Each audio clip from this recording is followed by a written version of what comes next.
Vamos dar continuidade à palestra Orçamento e Socioeducação em Rondônia. Convidamos o excelentíssimo promotor de Justiça do Ministério Público do Estado de Rondônia, Everson Antônio Pini.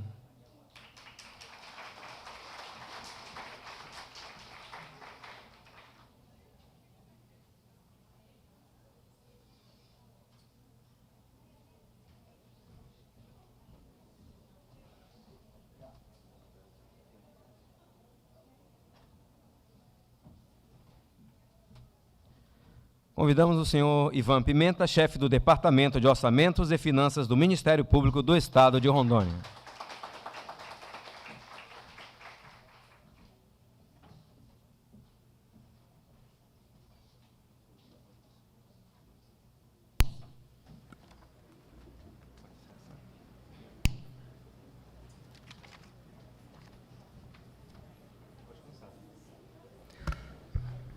Bom dia a todos.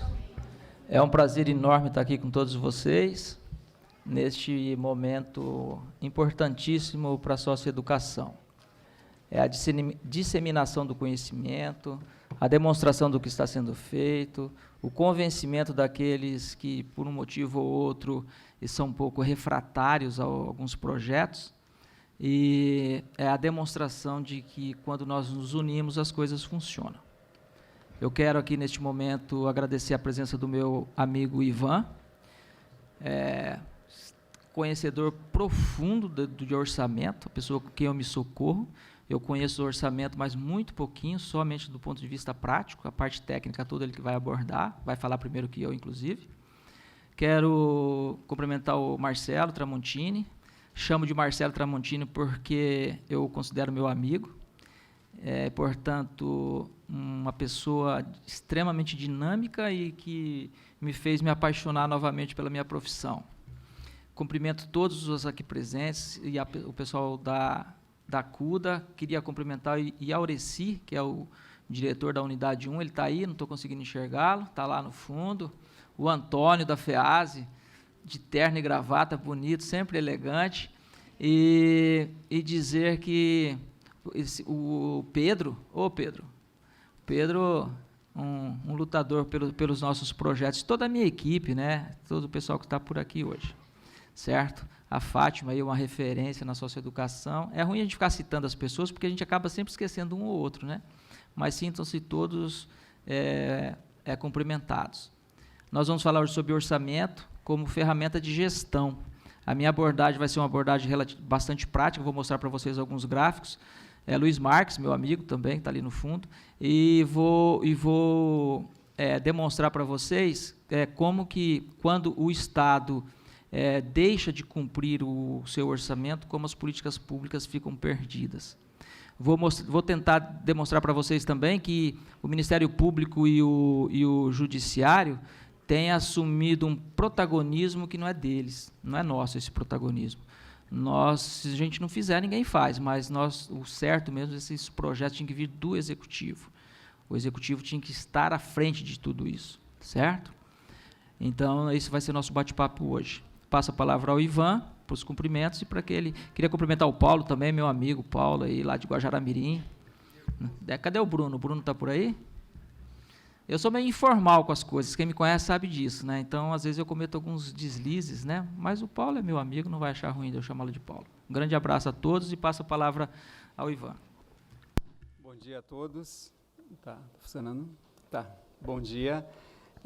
Agradeço a oportunidade, o convite, de estar aqui novamente, a Fátima, né? A gente está sempre em contato.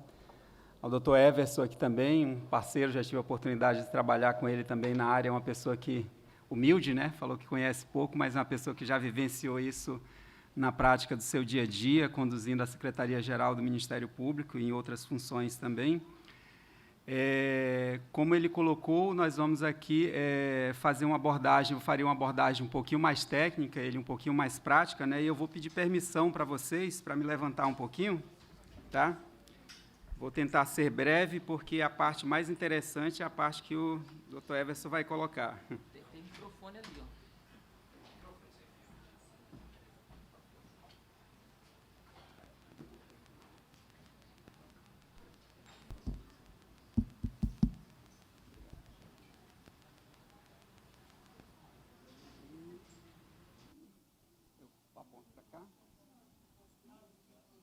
para baixo, né? Beleza. Então, eu começo aqui, pessoal, trazendo uma frase aqui um pouquinho, falando que o planejamento é uma das mais importantes ferramentas de administração, né? O conceito de planejar, ele está intimamente ligado à necessidade de se ter conhecimento prévio das atitudes a serem tomadas e das ações a serem desempenhadas. Então, assim, é muito importante a gente ter em mente que se eu não tiver, por exemplo, aqui, se eu não tiver aqui isso bem delineado, que um conhecimento prévio das atitudes a serem tomadas e das ações que eu vou fazer, então, dificilmente eu vou fazer um planejamento adequado que vai ser executado. Quando eu estou falando aqui, estou falando em planejamento, estou falando, consequentemente, na combinação de uma lei orçamentária. As informações que eu trago aqui, eu peguei elas aqui nesse extrator de dados do CIAFEM, tá? Eu vou falar um pouquinho do orçamento do Estado. Peguei algumas informações também no portal da transparência, tá bom? Disponível a todos. Opa, estou voltando. Tá? Algumas informações no site da CEPOG também, tá? Inclusive, agora está sendo trabalhado a proposta orçamentária, né? Tem muitas informações no site. Tá? Inclusive, aqui, para quem não tem o hábito de acessar, a gente tem muita informação nos portais do governo, até dos municípios mesmo. Então, vocês podem ver que, desde o momento em que foi autorizado iniciar o procedimento para a revisão do PPA, tudo isso está previsto e está divulgado no site do governo.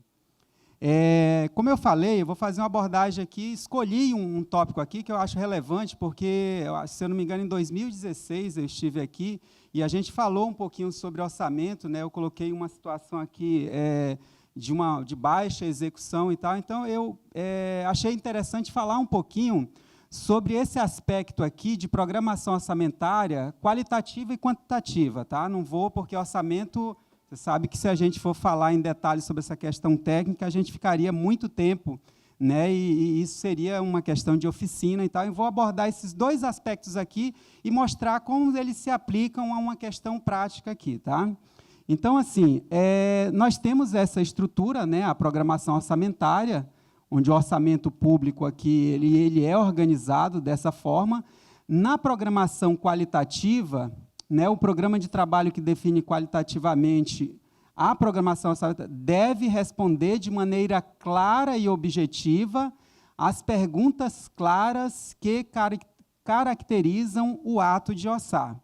Então, é muito importante a gente ter isso em mente, que eu tenho que responder de maneira clara e objetiva a algumas perguntas, né? E aí essas perguntas elas vão estar na classificação por esfera, funcional, estrutura programática e outras informações da ação, que seriam os atributos do programa e da ação orçamentária.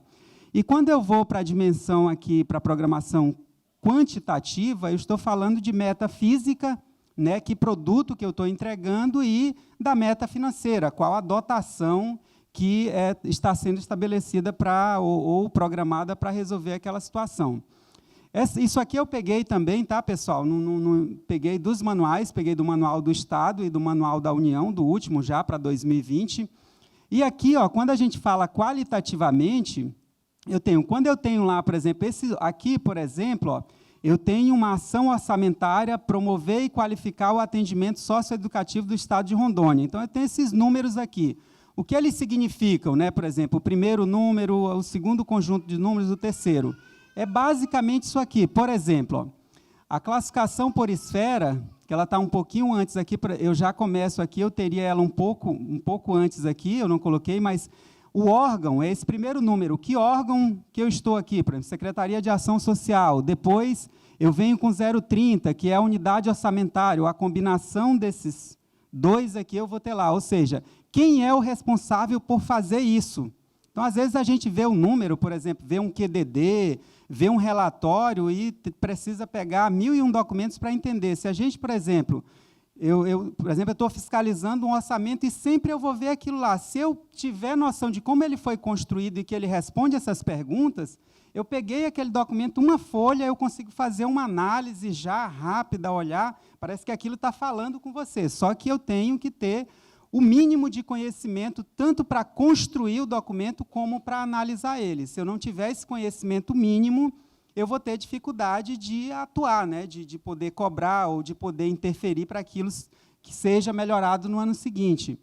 A questão da função, que é a classificação funcional aqui, função e subfunção, é em que áreas de despesa a ação governamental será realizada. Por exemplo, ó, o 8 aqui é a função e o 243 aqui é a subfunção, ou seja, aqui, se eu não me engano, a ação social e aqui ações em relação à defesa da criança e do adolescente.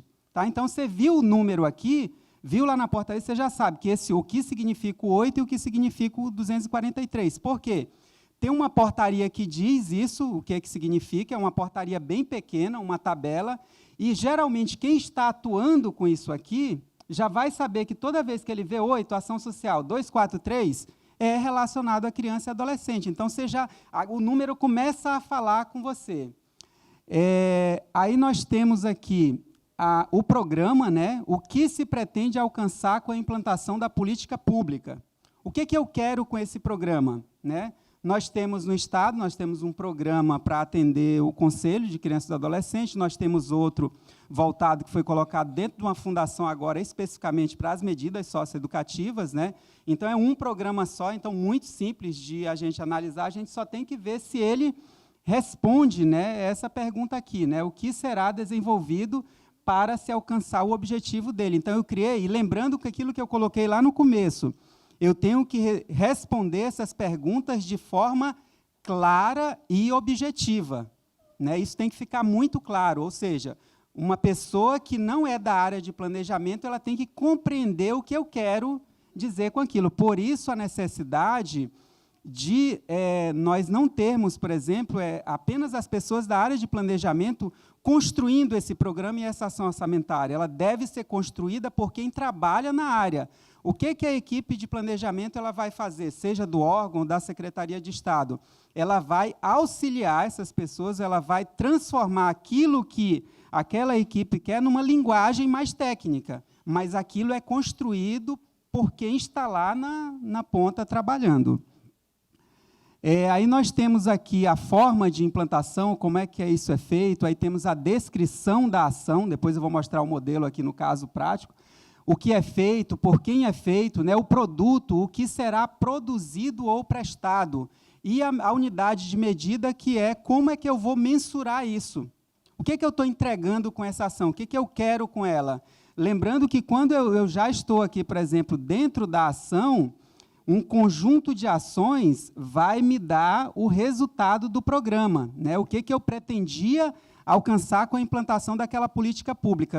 Esse conjunto de ações vai me dar essa resposta, tá? A atuação de cada uma através desse produto e dessa unidade de medida. Isso aqui tem que ficar claro. Ó, o que eu estou produzindo ou prestando e como é que eu vou mensurar isso. Isso vai ser uma entrega, um bem, um serviço, um projeto, o que isso vai transformar naquela realidade lá. Tá? E aí nós temos uma questão de subtítulo que nós não usamos no Estado aqui. Então, aqui, ó, eu tenho aqui o 23, o órgão, a unidade orçamentária, esse conjunto, a função, a subfunção, o programa e a ação orçamentária. De forma muito clara, por exemplo, aí, digamos, a pessoa que fiscaliza isso no município, ele vai ter um conjuntozinho de ações bem pequeno para olhar, ou para participar, ou para construir isso. Então, não é nada complexo, né?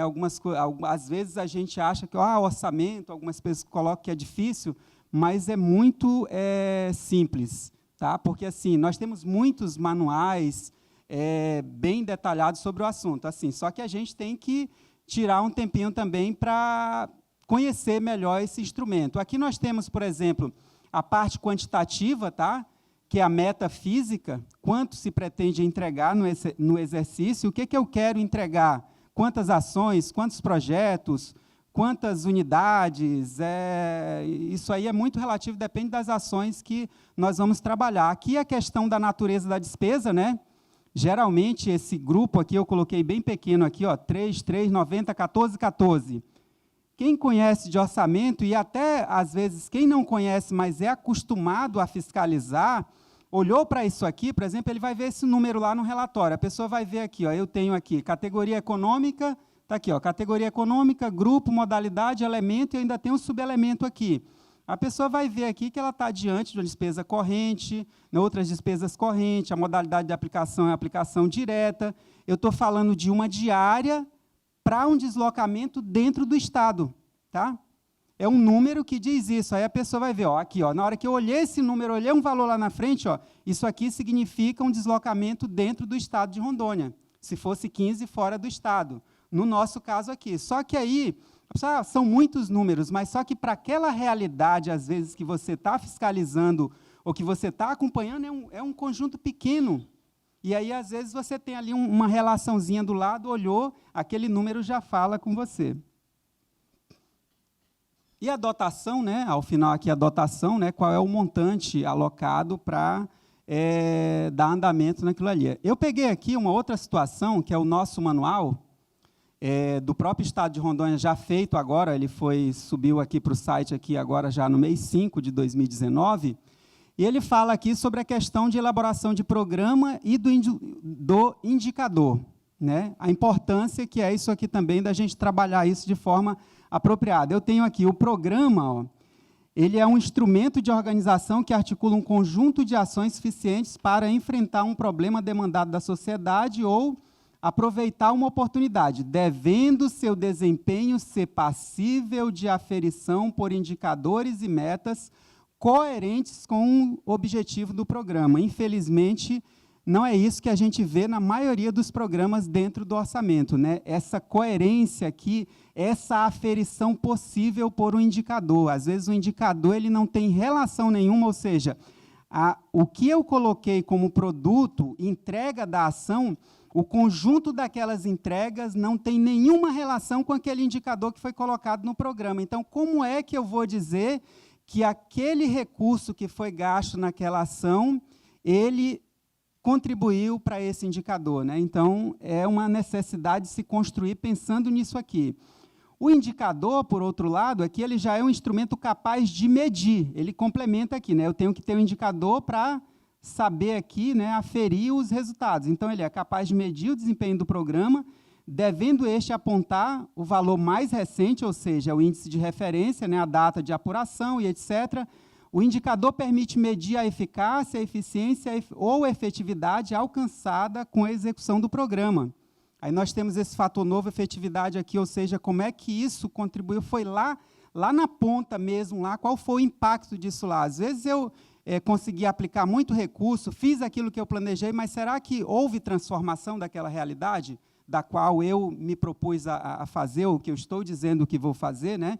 Nós temos aqui um exemplo de indicador, taxa de criminalidade, né? Aí, relação percentual entre o número de ocorrências registradas a cada 1.000 habitantes. Aí eu coloco um indicador, eu quero que isso desça ou que isso suba, né? Depende do caso. No caso aí, uma redução. Tá? Aí aqui eu mostro para vocês a situação, isso aqui já é situação de 2019, tá? Do orçamento de 2019, nós temos aqui a secretaria, aqui nós temos a unidade, aqui o órgão, a unidade orçamentária 030, né, aqui, como eu coloquei, dentro da fundação, foi criado um programa aqui, 1026, tá? A justificativa dele foi colocada aqui, ó, a gerente, né, o público-alvo, que são os adolescentes em cumprimento de medida aqui, e aqui prover, né, aqui, a FEASE aqui, de recursos necessários para a organização e execução das ações de internação que norteiam o atendimento socioeducativo. Então, recursos necessários para a organização e execução das ações. Tá? Foi colocado assim. Para que aquele objetivo do programa seja atingido, foram criado aqui 4 ações. Só que vocês vejam aqui, ó, que a única ação que ela está relacionada diretamente dentro da questão de função e subfunção, por isso que é importante fazer essa análise, é essa daqui, ó, 08, ação social, 243, que está criança e adolescente, porque essas outras, essa daqui é administração e essa aqui é administração geral, ou seja, elas estão relacionadas à manutenção administrativa e não efetivamente para resolver o problema da socioeducação. É claro que elas contribuem para isso, tá? Mas, assim, aí a gente acaba focando nessa. até porque a maior parte do recurso ele fica em cima desses outros valores aqui. Tá? Aqui, por exemplo, é uma situação, não tem um histórico aqui para trás, porque isso aqui é uma situação nova, né? Essa fundação ela foi incluída no orçamento recentemente, se eu não me engano, no final do ano, o ano passado e para esse ano, né? Então, é uma situação nova, mas vocês vejam que a ação que tem lá a programação específica, que é essa, né, de 3 milhões, tá? Aqui a execução, tá, pessoal? Isso aqui é o 2019, que era o programa anterior, tá? Que ele é dentro da Secretaria de Justiça, tá bom? Então, nós temos aqui, ó, o que foi previsto e o que foi executado. O doutor Everson vai trazer isso de uma forma mais detalhada e esclarecendo melhor, mas, assim, a gente tem uma execução aqui baixa, né, e aqui uma execução um pouco melhor, tá? O indicador apresentado aqui, ó, que ele tem que dizer de forma clara o que eu estou fazendo com aquele programa, diminuição do déficit de vagas, tá? Só que vocês viram que o programa ele tem uma abrangência maior lá. Será que esse indicador é o indicador mais apropriado para esse programa? Detalhe, eu posso ter mais de um indicador, eu não preciso ter um só, eu posso ter mais de um indicador, então é no mínimo um indicador, tá?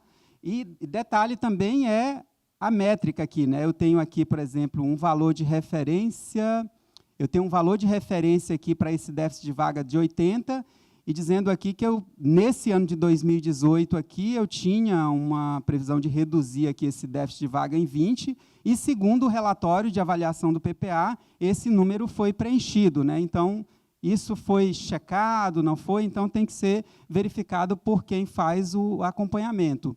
Aqui, a construção desse indicador, o indicador desse programa, Programa Estadual de Atendimento a Medidas aqui, ao atendimento socioeducativo, né? Ofertar 100% das vagas previstas para o atendimento socioeducativo.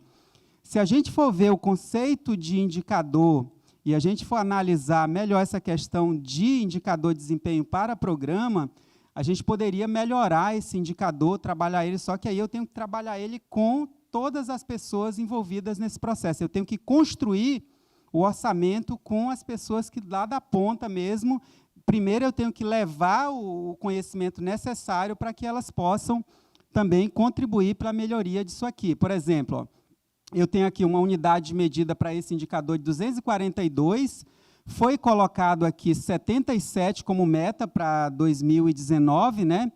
Só que na metafísica da ação, que atende esse programa, foi colocado aqui atendimento de 249 já em 2019. Aí eu não consigo, por exemplo, entender de forma clara, aqui, bem direta, se esse número de 242, porque como ele é um índice de referência, esse 77 em relação a ele aqui para 2019 não ficou claro, porque eu tenho quanto? Isso aí, aqui eu estou dizendo, ó, ofertar 100% das vagas previstas. Tá. 242 é o quê? Naquele momento que isso aqui, dia 27/8/2018, isso aqui era os 100%, esse 77 é para eu chegar em 242 ou, né, não ficou claro no programa, pelo menos eu estou fazendo uma análise aqui como leigo do assunto socioeducação, estou olhando como um cidadão comum que quer olhar lá o orçamento e entender o que está sendo entregue, poderia ser em qualquer outro aspecto também. Tá? Aí eu tenho, por exemplo, toda a regionalização, cada região dessa é um grupo de municípios, tá? Onde será feito o atendimento a essas medidas, tá bom? Isso aqui, o objetivo não é nem que vocês vejam, tá? Até porque está bem pequeno, eu estou trazendo aqui a execução de 2019 até ontem, tá?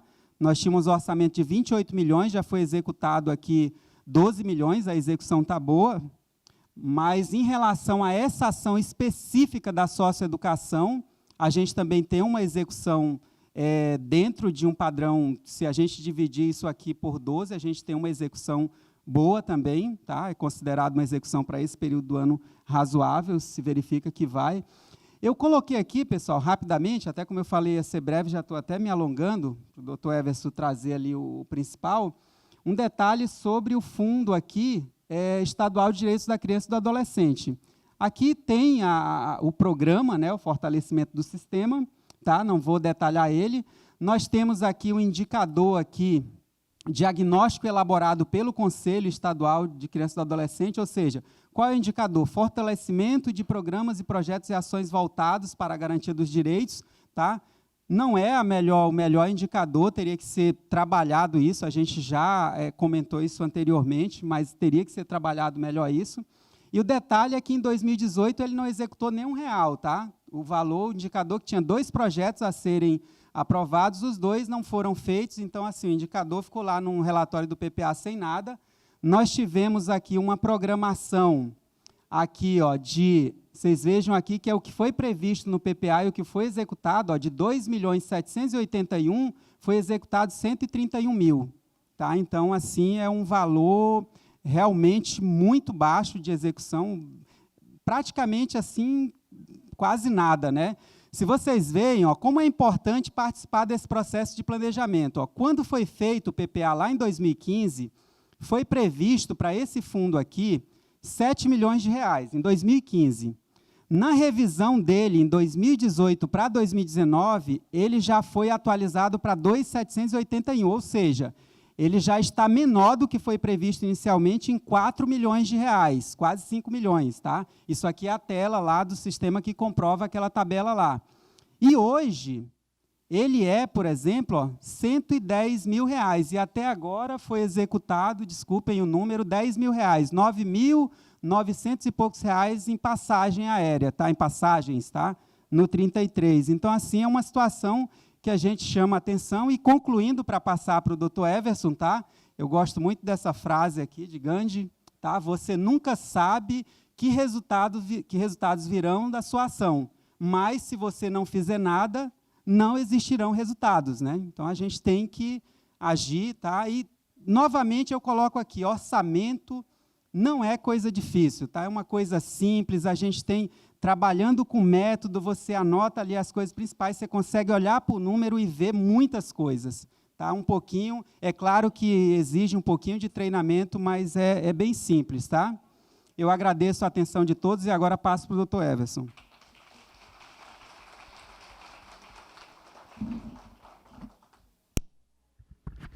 Deve estar todo mundo assustado, porque a gente olha tanto número assim, a gente se assusta, né? Igual a matemática no colégio, que a gente geralmente foge dela.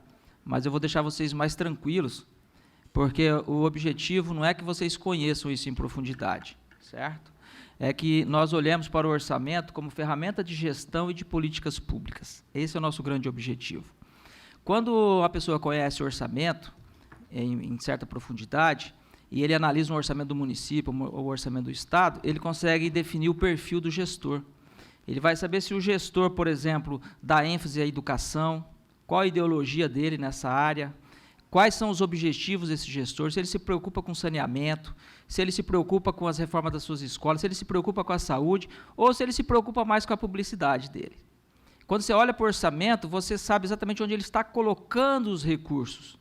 E quando você chega no final do ano e você analisa o orçamento de uma forma um pouco mais criteriosa, você verifica se ele, lá no início do orçamento, simplesmente fez alguma coisa para inglês ver, usando um português bem claro, ou se ele executou isso na sua profundidade, na sua integralidade. E é isso que eu quero trazer para os senhores. Eu quero que os senhores olhem para o orçamento e comecem a analisar da seguinte forma. Vocês não precisam conhecer em profundidade esses números que foram colocados aqui pelo Ivan. Isso aí é importante que a gente tenha uma pequena noção. Mas é importante que o senhor saiba o que o orçamento existe, porque nada vai ser feito se não tiver previsão orçamentária. Não existe despesa sem prévio empenho. O empenho só pode ser feito se tiver orçamento.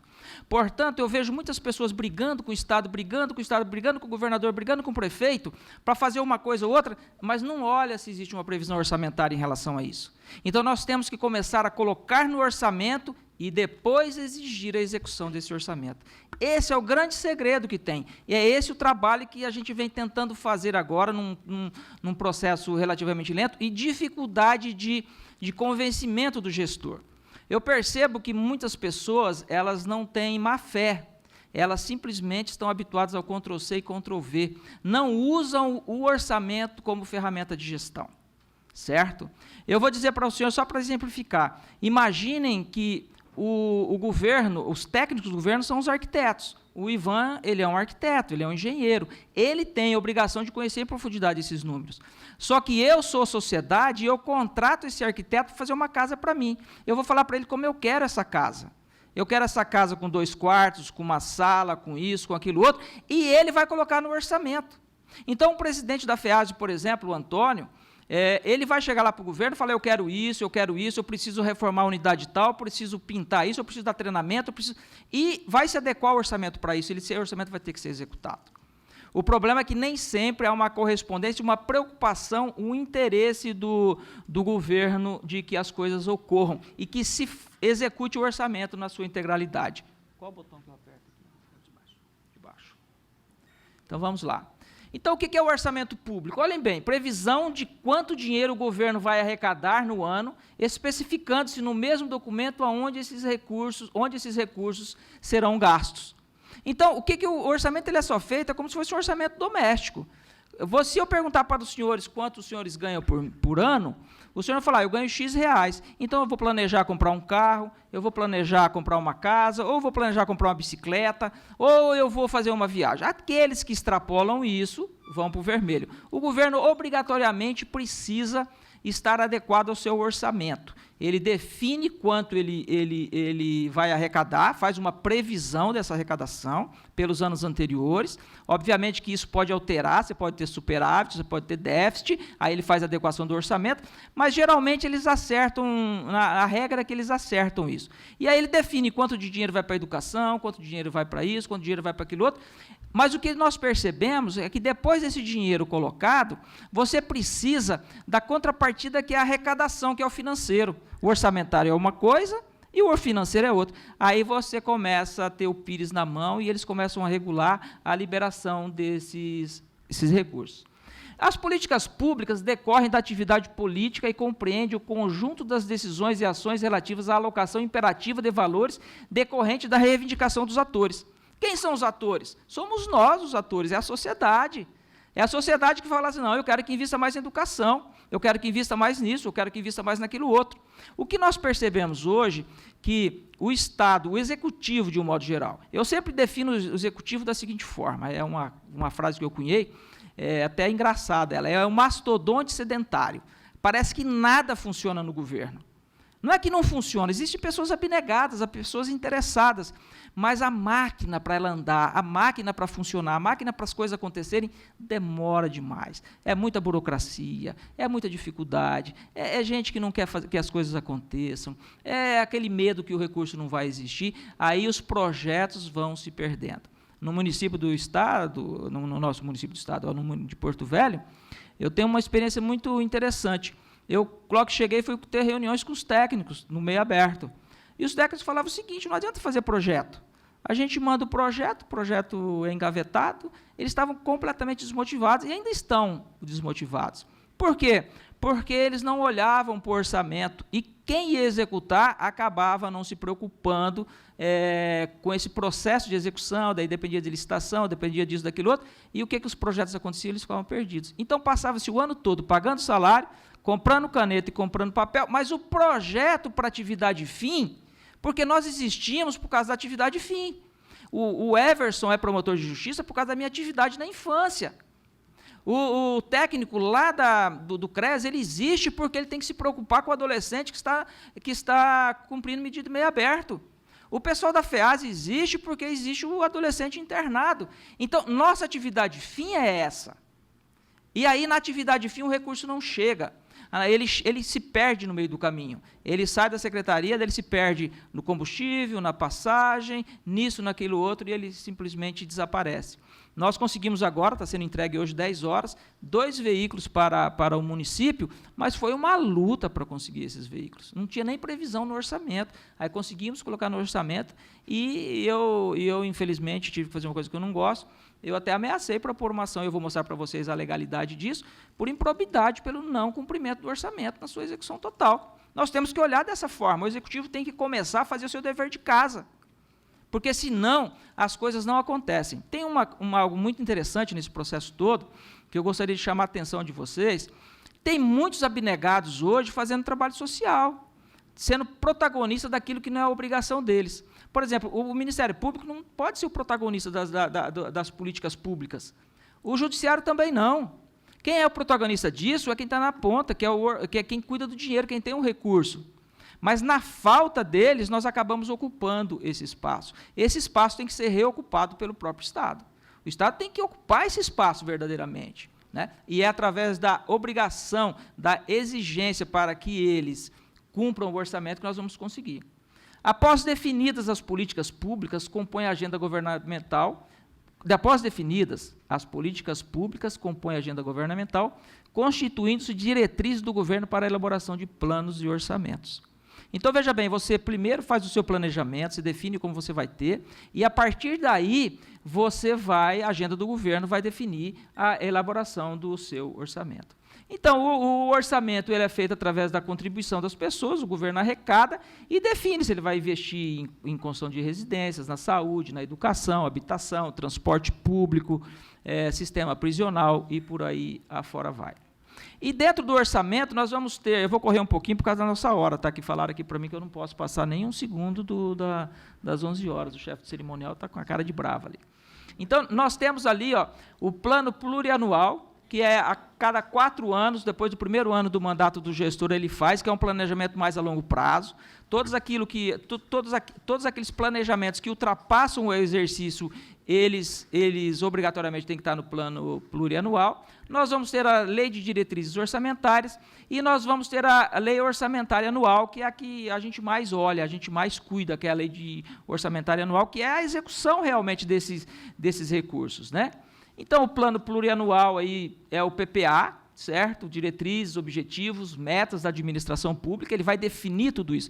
Vocês observem, pessoal, que se isso funcionasse, se as pessoas realmente sentassem, se nós tivéssemos um governador, um prefeito, uma Assembleia Legislativa, se nós tivéssemos essas equipes multidisciplinares sentando para planejar o que nós queremos do nosso Estado, o que nós esperamos, o que nós queremos para a execução, para o sistema prisional, o que nós queremos para a socioeducação, o que nós queremos para a nossa educação, onde nós vamos colocar o recurso, foi recurso para pintar a escola tal, foi recurso para isso, foi executado. Um bom gestor, o Ivan, me corrija se eu tiver, ele pode administrar um Estado ou um município de dentro do gabinete dele.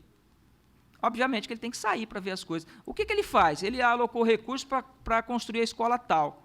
Chegou em fevereiro e março, ele chama o seu secretário, vem cá, o recurso está aqui, já detonou o processo licitatório, a coisa já andou, nós temos prazos. E ele vai acompanhando de longe a execução disso. O problema é que, muitas vezes, o recurso está lá, mas não gasta esse recurso, vamos precisar dele para outra coisa. Não, segure aí porque não tem certeza, nós usamos o financeiro para outra coisa. E aí os projetos vão ficando engessados, os projetos vão ficando travados e as coisas não se concretizam. E o pior de tudo isso é que nós entramos num ciclo vicioso e vamos aceitando isso com tranquilidade. Isso começa a fazer parte da nossa cultura. E nós, então, ficamos esperando que as coisas aconteçam. Nós precisamos começar a olhar para a questão do orçamento, mas exigir a execução deste orçamento. Olha só, o plano plurianual, nós vamos ter a elaboração do PPA após o primeiro ano do governo. Não vou me ater muito a isso, porque são questões meramente técnicas, tá? Não é a minha intenção. Nós vamos ter o PPA para cada 4 anos, e daí sai a lei orçamentária anual. De cada PPA sai a sua lei orçamentária, obviamente, com as necessidades que, obrigatoriamente, pode não estar no PPA. O que foi planejado para 4 anos, através da lei do PPA, deverá ser cumprido passo a passo, ano a ano, através da lei orçamentária anual. Ou seja, o PPA e a LOA devem estar coordenados e integrados entre si, uma vez que a Constituição Federal de 88 estabelece em seu artigo 167, parágrafo 1º, que nenhum investimento cuja execução ultrapasse um exercício financeiro poderá ser iniciado sem prévia inclusão no plano plurianual ou sem lei que autorize a sua inclusão, sob pena de crime de responsabilidade. Então, às vezes, eu me lembro que no interior do Estado, eu trabalhava na execução penal, e eu via os colegas, e eu também estava aí no meio da onda, de ficar entrando com ação civil pública para obrigar o Estado a construir um determinado estabelecimento, dando um prazo aí de 6 meses.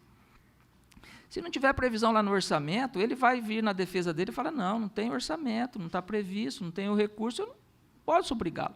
Então, o caminho é o inverso, o caminho é obrigá-lo, no primeiro momento, a colocar aquela reforma, aquela construção no orçamento, e depois é obrigá-lo a executar o orçamento, porque já está previsto.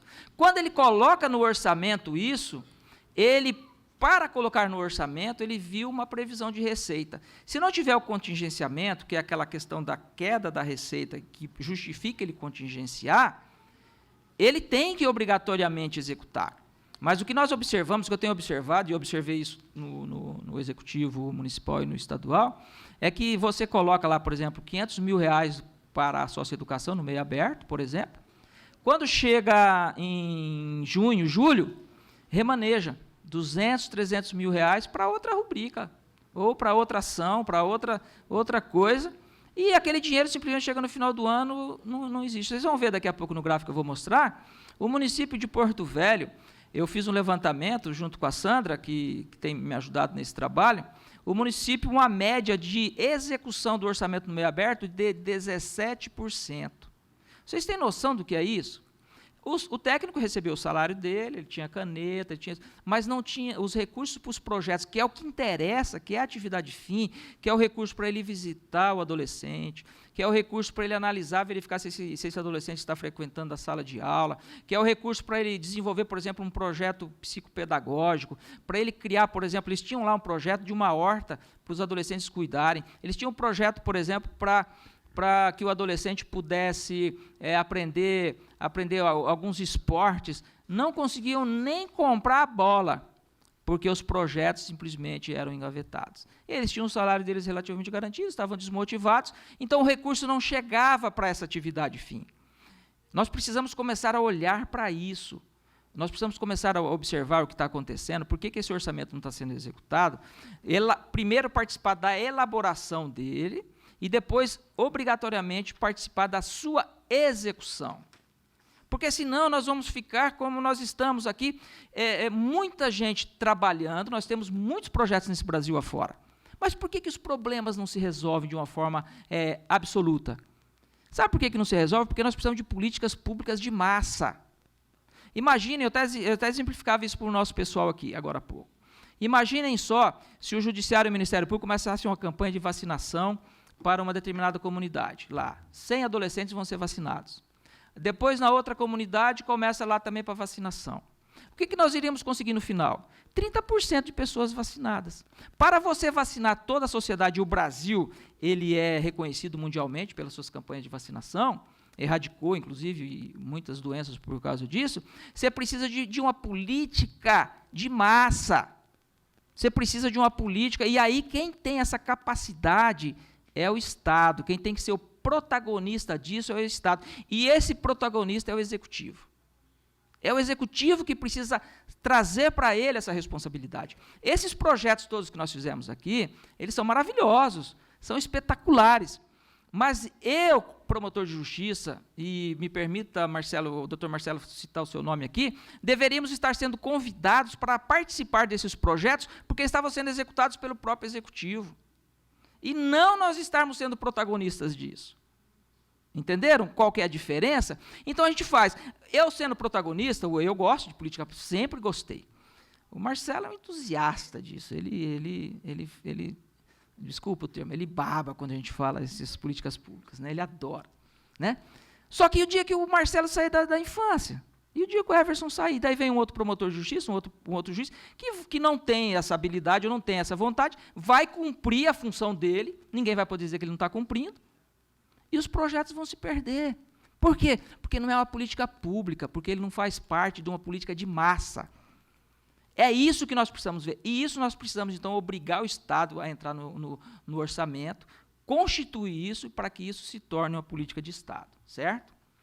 Vamos lá. Aí nós vamos ter a LDO, nós vamos a Lei de Orçamentária Anual, a LOA, que é onde nós olhamos, onde estão as rubricas, onde está onde nós vamos analisar a efetiva execução desses recursos. Não vou me perder muito aqui, porque o tempo está escasso, senão não vou conseguir falar o que realmente... Nós vamos ter receita pública, estágio das receitas, despesa, que é mais ou menos aquilo que nós... Mas tem uma coisa na despesa pública que eu quero mostrar para os senhores: empenho, liquidação e pagamento. O Brasil é um país interessante. O Brasil, nós criamos tantas ferramentas de controle, que engessou o Estado. Hoje em dia, você tem Tribunal de Contas, Ministério Público, próprio Judiciário, não como ativista, mas acaba quando é provocado, os órgãos internos de controle, órgão diz aquele outro, engessou. Então, você, para começar um processo licitatório, você demora aí de 6 meses a 1 ano para concluir esse processo, quando consegue concluir. Então, o Brasil precisa rever isso, nós precisamos desburocratizar isso, para tornar as coisas um pouco mais fáceis. Se eu fizer uma enquete aqui nessa sala, possivelmente, a grande maioria, se não a totalidade, é feita de pessoas honestas, com bons propósitos. Mas nós partimos do pressuposto que as pessoas são desonestas. E aí o Estado fica engessado, as coisas não acontecem, certo? Então, nós precisamos planejar para que essa fase da despesa ocorra com maior rapidez. Porque você precisa cumprir isso daí. Você precisa licitar, depois você precisa empenhar, depois você precisa liquidar para depois o pagamento. E vamos lá agora a uma parte que nos interessa, que é onde nós podemos cobrar do nosso gestor. A Constituição diz, é dever da família, da sociedade, do Estado assegurar à criança, ao adolescente, ao jovem, com absoluta prioridade, o direito à vida, à saúde, à alimentação, à educação, ao lazer, à profissionalização, à cultura, à dignidade, ao respeito, à liberdade, à convivência familiar e comunitária, além de colocá-los a salvo de toda forma de negligência, discriminação, exploração, violência, crueldade e opressão.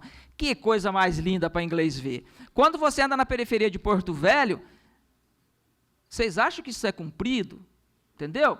Então, por que não é cumprido? Porque o Estado, infelizmente, o Estado brasileiro, e eu me coloco junto com esse Estado, gente, não pensa que eu estou transferindo responsabilidade, não. Eu estou me colocando junto. O Estado brasileiro é um mastodonte sedentário mesmo, as coisas não andam, as coisas não funcionam, é uma dificuldade enorme. Você tem heróis anônimos desenvolvendo algum trabalho, mas você não tem uma política pública consistente, uma política pública com começo, meio. Fim não, porque fim nunca vai ter fim, a política pública tem que quase que eterna, certo? Então, vamos olhar para isso como uma obrigação do Estado, certo? Vamos lá. Artigo 137, parágrafo 5º. Como forma de garantir o cumprimento do artigo 227, que nós lemos, da Constituição Federal, a programação orçamentária de fundos estaduais que tratem dos direitos da criança e do adolescente é de execução obrigatória. Olha só, execução obrigatória. Então, se você coloca lá no orçamento, se você tem essa previsão lá no fundo, ele tem que obrigatoriamente cumprir o orçamento. Ele não pode simplesmente remanejar. E é esse o viés que o Ministério Público está adotando agora. Eu estou olhando para o orçamento para obrigar que o gestor cumpra o orçamento. Então, se tem uma previsão lá para pintar uma unidade de internação, ele tem que cumprir isso daí. Se tem lá uma previsão orçamentária para comprar um determinado veículo, ele tem que comprar esse veículo. Oi? Ele tem que cumprir isso, certo? A não execução do dispositivo do parágrafo 5º deste artigo constitui descumprimento da lei orçamentária, enquadrando-se no artigo 66, inciso 5, da Constituição Estadual. Artigo 66, que nós falamos agora. São crimes de responsabilidade os atos do governador do Estado que atentarem contra a Constituição Federal, essa Constituição, especialmente contra a existência da União, o exercício dos direitos, a segurança interna, a lei orçamentária. Então, vejam bem, se eu trabalho com a construção do orçamento e aloco o recurso lá, ele tem que executar. Ele é obrigado a executar. Por isso que eu venho batendo muito nessa tecla, Antônio, para a gente conseguir os recursos orçamentários, porque ele é obrigado a executar. Porque uma coisa é quando você fala assim, você compara a socioeducação com a saúde. É difícil você dizer qual que é mais importante, as duas são muito importantes. Mas quando você compara a socioeducação com a publicidade, alguém tem dúvida qual que é a mais importante? Alguém aqui tem dúvida? Aí o governo gasta 1 milhão, 2 milhões, 3 milhões em publicidade, e chega no final do ano, gastou 50 mil lá. E quando ele vem falar para nós que gastou 1 milhão, 2 milhões, naquele 1 milhão, 2 milhões está inserido o pagamento de pessoal que ele é obrigado a fazer. Mas em investimento? Onde está esse investimento? Onde está esse recurso? Por que a unidade está caindo nos pedaços? Por que o cidadão, para conseguir um veículo, nós conseguimos agora pelo Dr. Marcelo, fez um trabalho magnífico lá junto com o MPT, conseguimos veículos para as unidades. Mas isso tudo é paliativo. Mas depois nós estamos mais aqui, mas depois o MPT não, já estão colocando a plaquinha aqui, deixa eu correr. Vamos lá. Aí você vai para o SINASE. O SINASE também responsabiliza os gestores. Não vou nem ficar lendo para você. Aí o SINASE diz que compete aos estados o meio... Quantos minutos eu tenho? 5? No meu faltam 10. Eu comecei com 10 de atraso. Doutor Marcelo, requerimento. Requeiro que Vossa Excelência me coloque para as 11h10. Deferido? Pronto, deferido. Né? Eu sempre digo, gente, nós trabalhamos numa área difícil. Se a gente perder a nossa alegria, aí nós estamos mortos. Por exemplo, nas nossas audiências lá, nós trabalhamos com muita seriedade. Se tem um juiz aí que é juiz realmente e não abre mão disso, é o doutor Marcelo. Mas, ao mesmo tempo, é um ambiente leve, um ambiente tranquilo. De vez em quando surge um estresse lá com um adolescente, alguma coisa, mas, no geral, é uma alegria só trabalhar. Eu acordo cedo, as pessoas não acreditam. Com 23 anos sem promotor, eu acordo com vontade de ir para audiência. Porque a gente faz as coisas acontecerem. Então, essa alegria nós precisamos ter no sistema. Vamos lá. Então, e compete aos estados, compete ao município o meio aberto. Desculpa, né? Eu tinha falado do estado. E o meio aberto. Então, o SINASE veio e disse o seguinte, antigamente o estado cuidava dos dois, o meio fechado e o meio aberto. Agora não. O município cuida do meio aberto e o estado cuida do meio fechado. Então, nós temos que olhar para o orçamento do município para verificar quais são as obrigações dele no meio aberto e temos que olhar para o estado e ver quais são as obrigações dele no meio fechado. Mas sempre com foco, gente, na atividade fim. O que é atividade fim? Atividade fim é o que nós vimos aqui hoje, é o que está sendo feito para o sócio-educador, por exemplo. Atividade fim não é só para o adolescente, para a reciclagem do sócio-educador. Nós estamos olhando, porque ontem nós falamos muito em tortura, gente, e a tortura que o sócio-educador sofre lá, ficar abandonado. O sócio-educador muitas vezes fica abandonado. O adolescente, olha só, o adolescente fica abandonado pela família e ele vai para a violência. O sócio-educador fica abandonado pelo Estado, ele vai para a violência também. Aí não tem um uniforme decente, não tem alimentação decente. Lá na unidade, agora melhoraram, depois de muita pressão, melhoraram. Agora você vai lá, tem uma salinha legal. Quando eu cheguei lá com o doutor Marcelo a primeira vez, já tinha melhorado muito. Eles, quando chovia, eles não tinham onde ficar. Como você vai exigir desse sócio-educador que esse sócio-educador tenha uma relação próxima com esse adolescente? Não vai. Eu, quando vou para minha sala, meu gabinete é um gabinete gostoso. Eu comprei um sofá por minha conta, coloquei lá, tem ar-condicionado. Os servidores que trabalham comigo têm um local relativamente confortável. Isso melhora a nossa autoestima. Agora, imaginem só se eu estivesse num local insalubre. Nós temos que ter essa visão. Eu fico vendo muitos organismos de direitos humanos olhar para o adolescente que está sofrendo a tortura. Isso é espetacular, tem que olhar mesmo. Mas e o sócio-educador que está sofrendo a tortura também por parte do Estado, pela omissão, pelo distanciamento do Estado? Nós temos que olhar também. Por isso que nós temos um projeto hoje, Cuidando do Cuidador. Porque ele é o cuidador do adolescente. Nós estamos levando constelação, e para isso nós vamos conseguir parceria. É um curso caro, conseguimos gratuitamente. É um processo lento de convencimento, porque assim como o Breno falou aqui, que eles têm dificuldade de estocar um no outro e sair de cueca com o outro, o sócio-educador vai ter dificuldade de mostrar o que ele é também. Né? Então, é um processo lento, mas isso deveria ser uma visão do Estado. Vamos lá. Aí vem a lei do SINASE, fala das suas responsabilidades, das entidades governamentais. Vem o artigo 29, aqueles que, mesmo não sendo agentes públicos, induzam ou concorram sob qualquer forma, direta ou indireta, para o não cumprimento desta lei, aplica-se no que couber as penalidades dispostas na lei 8.429. Quer dizer, tem sanções quando você prevê o orçamento lá, e esse orçamento não é cumprido. Eu fiz 2 recomendações, uma para o governador e uma para o prefeito, colocando toda essa legislação. Coloquei essa legislação e disse o seguinte, se o orçamento não for cumprido, vocês estarão cometendo crime de responsabilidade, estarão cometendo improbidade administrativa. E é por aí que nós vamos obrigá-los a fazer o trabalho de casa deles. Entenderam? Não porque eu sou malzinho, não é nada disso não, é porque eu estou fazendo só o meu trabalho. Só isso. Aí nós vamos lá para o orçamento. Olhem só, e essa aqui que eu quero mostrar para vocês, para a gente daqui a pouco finalizar. O orçamento do município. Eu acabo não conseguindo ler daqui. Eu queria um microfone para poder ir falar daí, porque eu...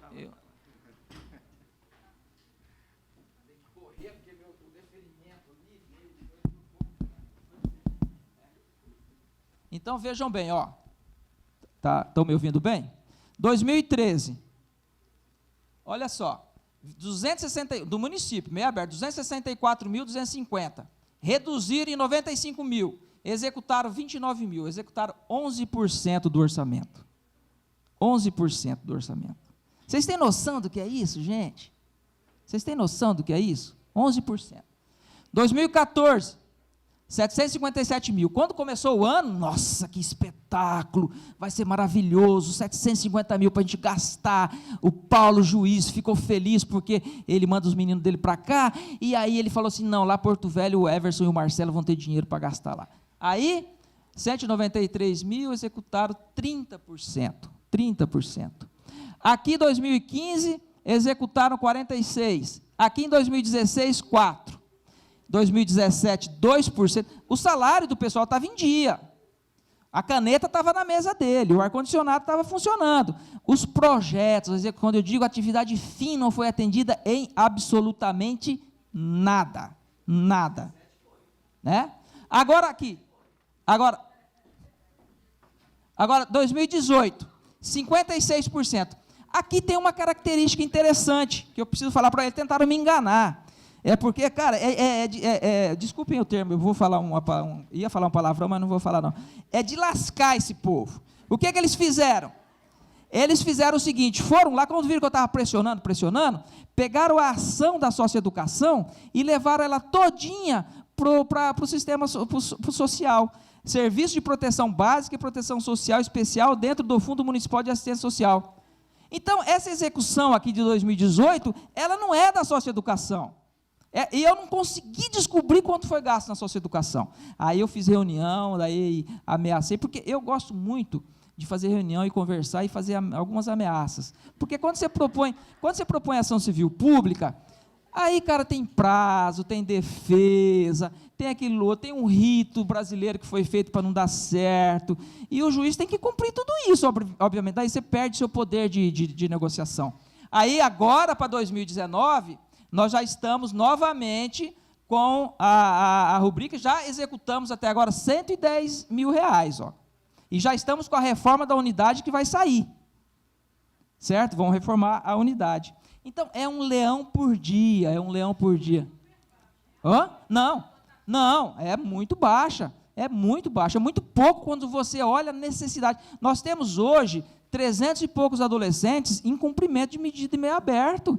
Esses técnicos precisam se locomover, ir no local, pensar nos projetos, procurar parceiros, precisa de dinheiro. Gente, eu gosto muito de viajar, mas se eu não tiver dinheiro, eu não viajo.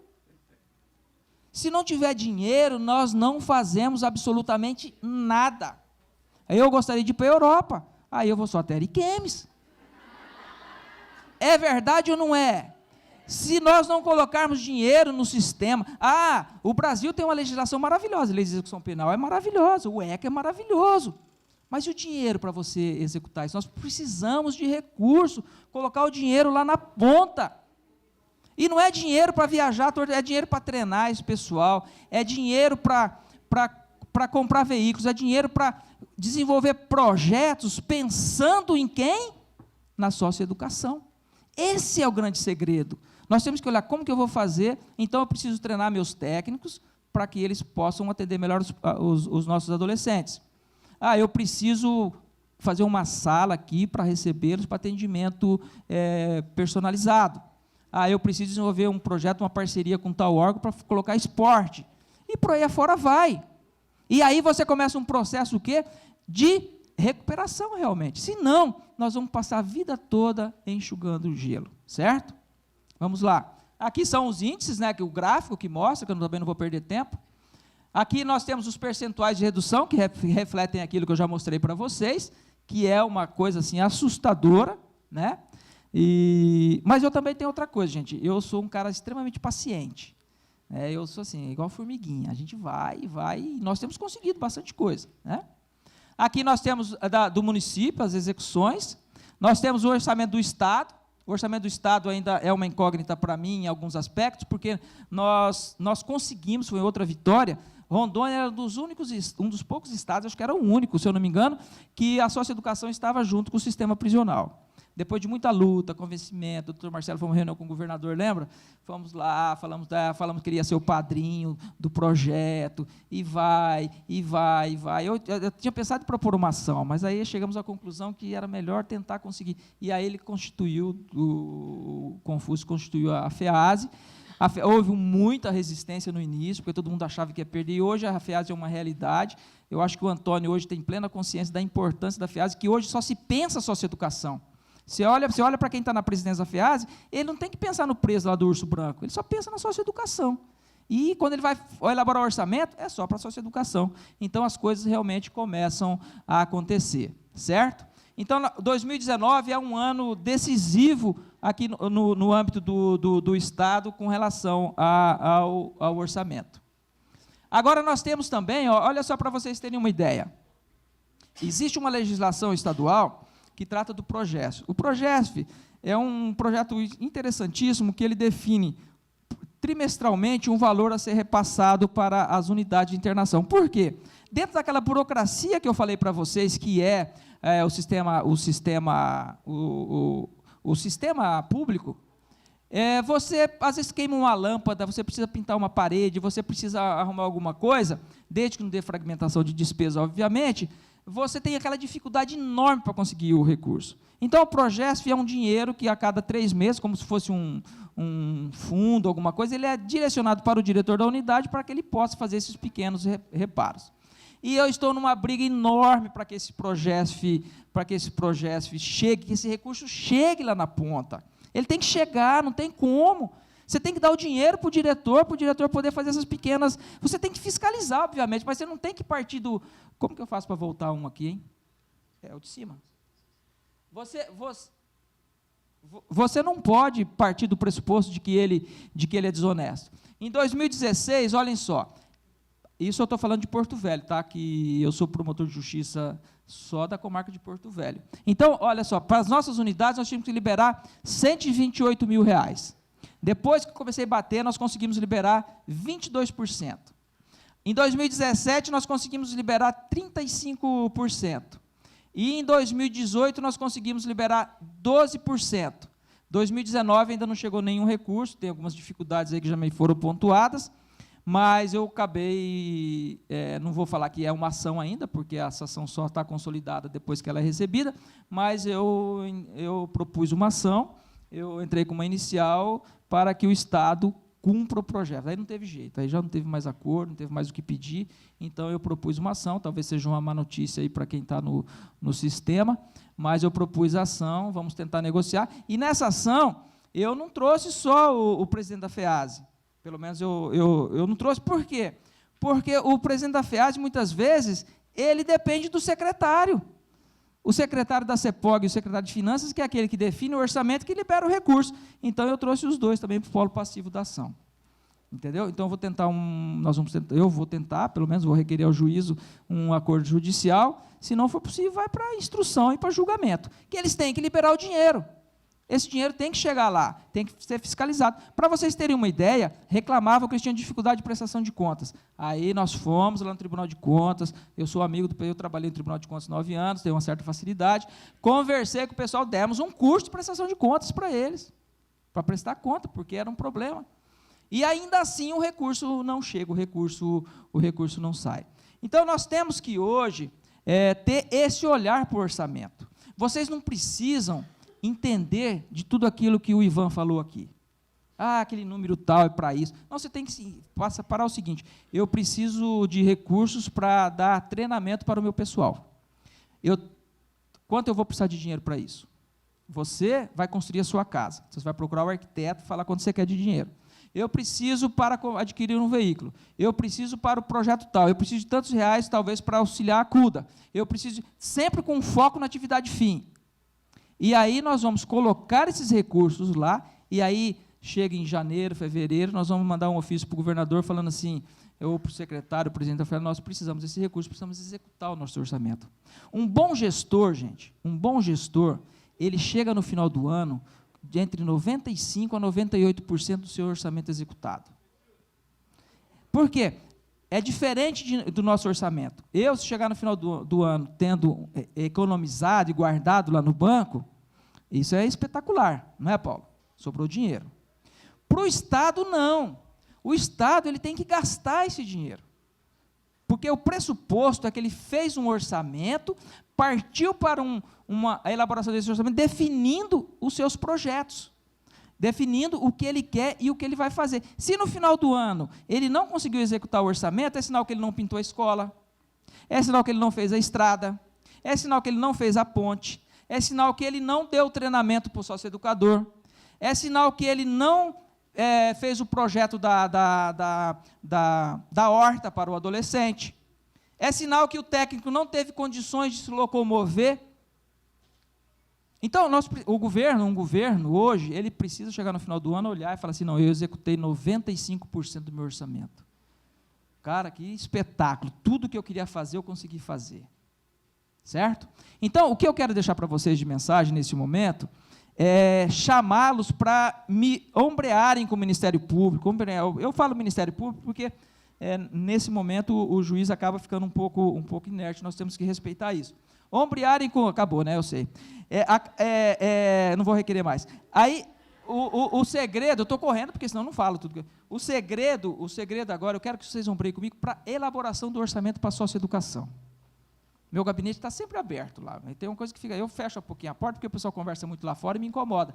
Mas quem chega, sou atendido, não é verdade?